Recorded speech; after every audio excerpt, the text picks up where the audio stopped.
An 8-year-old girl's simple question silenced a crowded town hall and left Karoline Leavitt sharing a deeply personal story about faith and redemption. What happened next moved everyone to tears. The town hall in Springfield, Missouri was packed.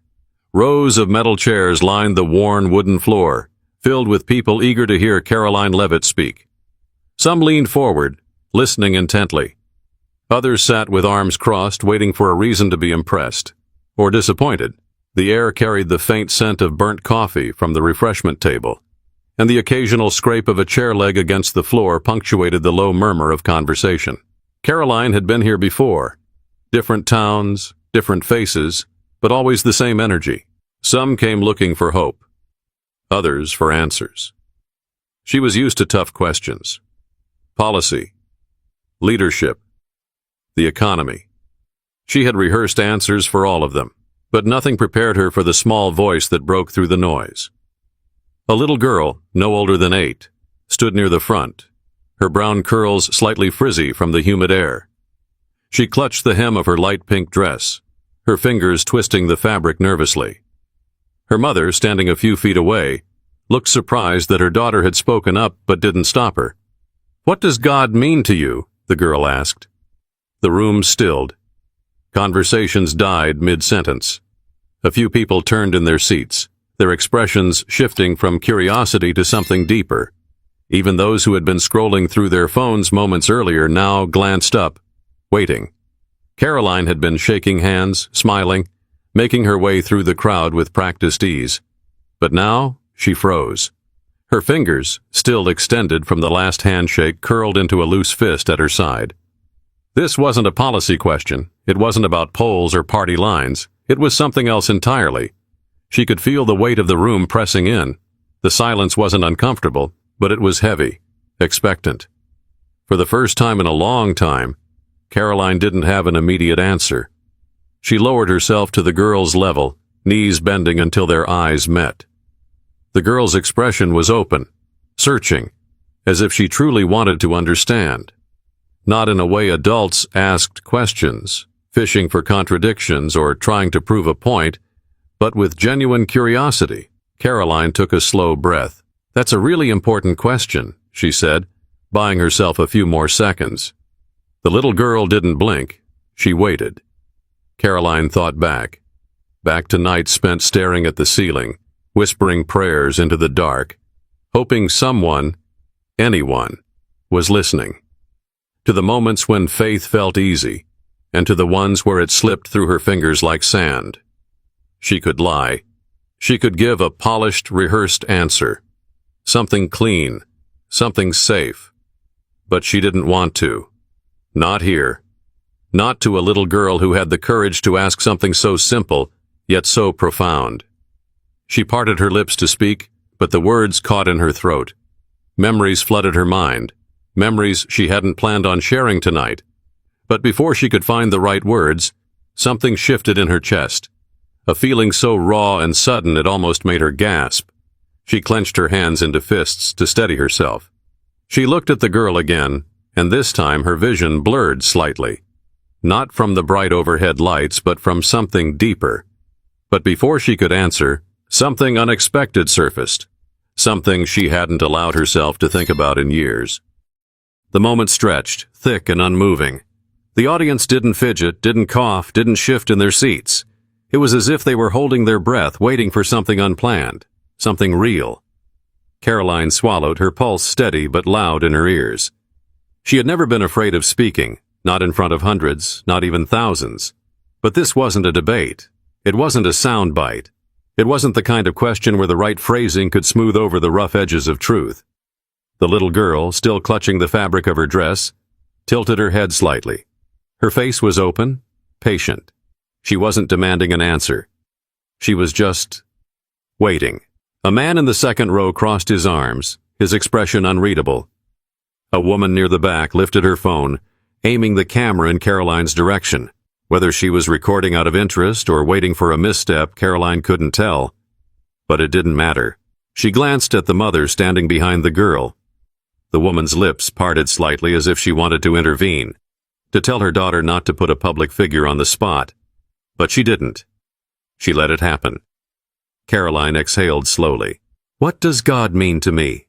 she repeated, as if saying it out loud would somehow untangle the knot in her throat. She could hear her own voice echo back at her, softer than usual.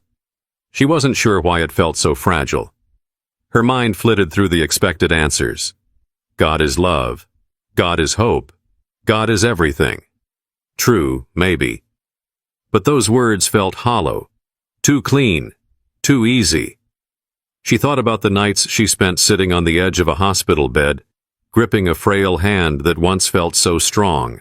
She thought about the whispered prayers that went unanswered, the days when faith felt like an anchor, and the days when it felt like a burden. She thought about her own childhood, when believing was simple, before the world became complicated. She took in a breath, her fingers curling slightly against her palms. To me, God is, she hesitated, not because she didn't know, but because she suddenly realized the weight of what she was about to say. She looked back at the little girl, whose eyes held the kind of trust that only children seemed capable of, the kind that made you want to tell the truth, even when it was hard. Her voice, when it finally came, was quieter than before. God is the reason I'm still standing here. A murmur rippled through the crowd, faint but unmistakable. The man in the second row uncrossed his arms. The woman with the phone lowered it slightly. But Karoline wasn't finished. She could feel something pushing at her, an old memory, clawing its way to the surface. A part of her wanted to push it back down. But another part, the part that had been carrying it for far too long, knew it was time. She blinked, her throat tightening. But before she could continue, the past came rushing in, demanding to be spoken. Karoline's breath hitched. She hadn't expected to go back there. Not here, not now. But the question had opened something inside her, something raw and unresolved. She pressed her lips together, forcing herself to steady her voice. "When I was 19, she began, I lost someone I loved more than anything in the world." The room, already quiet, became impossibly still. The little girl's expression didn't change, but her grip on her dress loosened slightly. Karoline's fingers found the edge of her blazer, smoothing over the fabric as if grounding herself in the present. But her mind was elsewhere. She could still see it. Her father's hands gripping the steering wheel, his knuckles white, his jaw tight. The rain had been relentless that night, hammering against the windshield as they sped down the highway toward St. Louis General Hospital. Her mother was in the back seat, cradling the body of a boy barely breathing. Her brother. He had been everything to her. 3 years older, full of life, always the one cracking jokes at the dinner table, making their mother roll her eyes with a half smile. He had this way of making people feel like they belonged, like they mattered. Until the accident. Until the driver who had downed 4 shots of whiskey decided he could make it home. She could still hear the sirens wailing in the distance, see the flashing red lights reflected in the rain-slick pavement. She had prayed so hard that night, gripping the cross around her neck so tightly it left an imprint in her palm. "Please, God, don't take him. I'll do anything. Just don't take him." But the monitors had gone flat, and nothing had brought them back. She didn't cry then. Not in the hospital, not at the funeral. Not even when she saw her mother, hollowed out by grief, clutching her brother's favorite hoodie like it could bring him back. It wasn't until she sat alone in a church weeks later, staring at the stained glass windows, that the weight of it all crushed her. She had walked into that church with the last thread of faith she had left. And she had walked out without it. For years, she didn't pray, didn't believe. She told herself that if God was real, he wouldn't have let her brother die on that rain-slick highway, that no loving God would leave a family shattered like that. And yet, something had changed, not all at once, not in some grand revelation, but in small moments. The neighbor who left home-cooked meals at their door, even when they stopped answering. The stranger who paid for her coffee one morning when she hadn't even realized she had left her wallet at home. The friend who sat with her in silence when she had nothing left to say. Little by little, she had started to see it. God wasn't in the things she had lost. He was in the hands that reached for her when she thought she was drowning. She blinked, bringing herself back to the present, to the faces watching her, waiting. Her voice was steady when she spoke again. "For a long time, I thought God had abandoned me. But the truth is, he was the reason I survived it. A heavy exhale swept through the crowd, as if they had all been holding something in.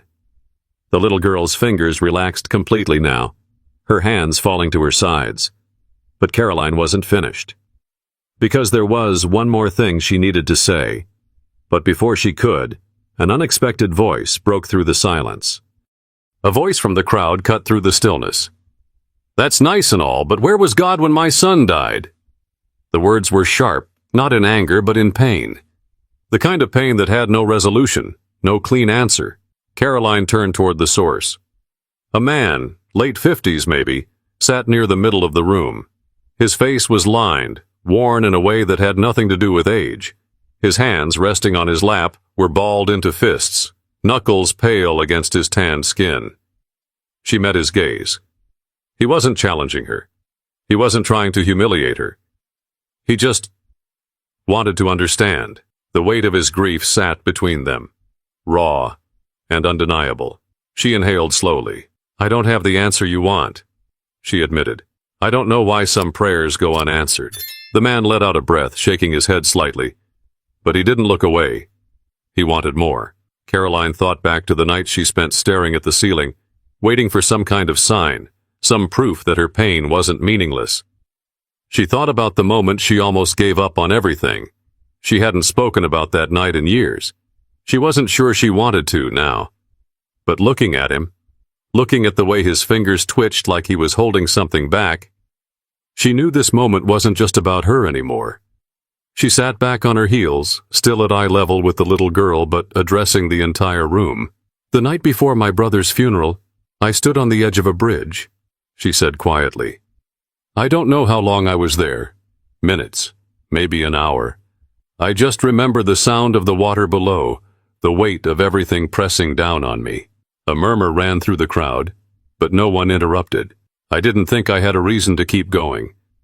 And I didn't ask God for one because I didn't believe he was listening." She swallowed hard, the memory sitting like a stone in her chest.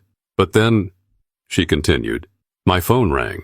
The words felt small, almost laughable, but she still remembered the way it cut through the silence, startling her.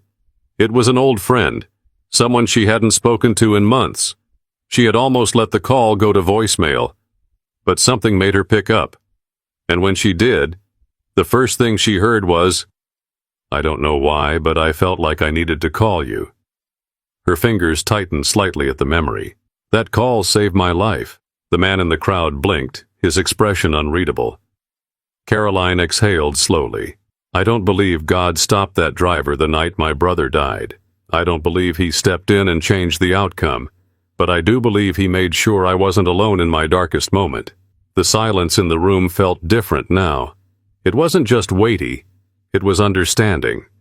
The man who had spoken rubbed a hand over his jaw, exhaling through his nose. He still looked pained, but something in his posture had shifted. The little girl, still standing in front of Karoline, finally spoke again. "So, God doesn't fix everything?"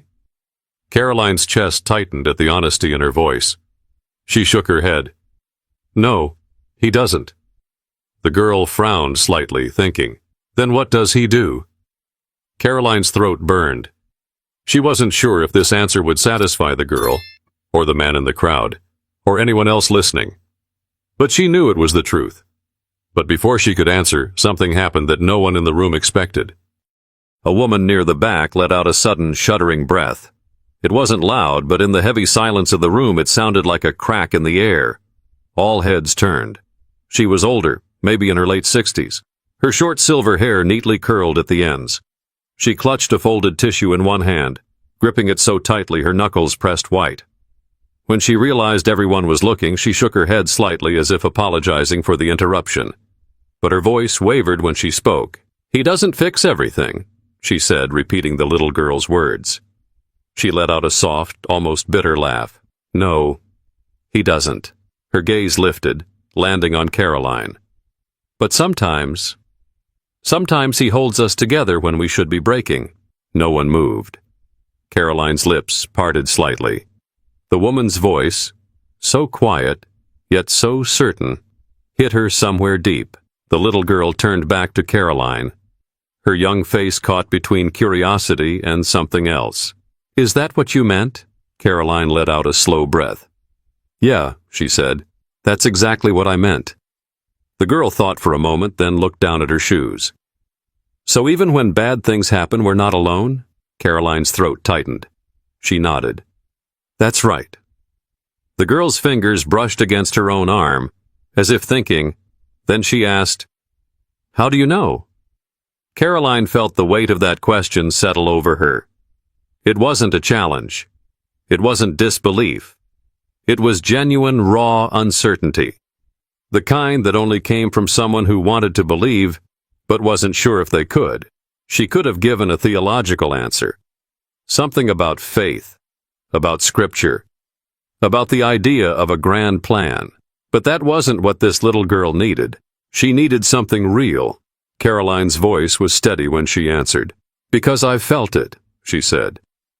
"Because when I had nothing left, when I was sure I couldn't take one more step, someone showed up. Maybe not in the way I expected, but in the way I needed." The girl lifted her chin slightly. "Like the phone call?" A small, breathy laugh escaped Karoline's lips. "Yeah," she said. "Like the phone call." The girl chewed on the inside of her cheek, thinking.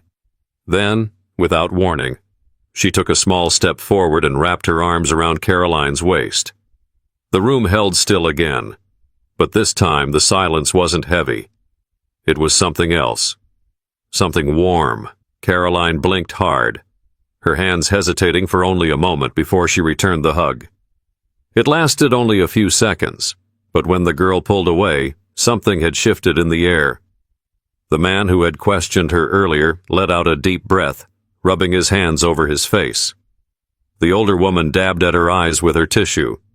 Someone near the back murmured something, but their words were lost in the moment. Karoline cleared her throat, finding her voice again. She looked out over the crowd, her gaze sweeping across the faces still watching her, still waiting.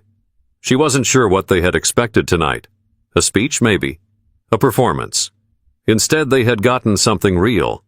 But before the night could end, there was one last thing she needed to say. Karoline straightened, her heartbeat still steady, but her chest tight in a way she couldn't quite name. The little girl had returned to her mother's side, slipping her small hand into her mother's fingers. But the girl's eyes never left Karoline, watching, waiting. The room felt different now. It wasn't just that people were listening.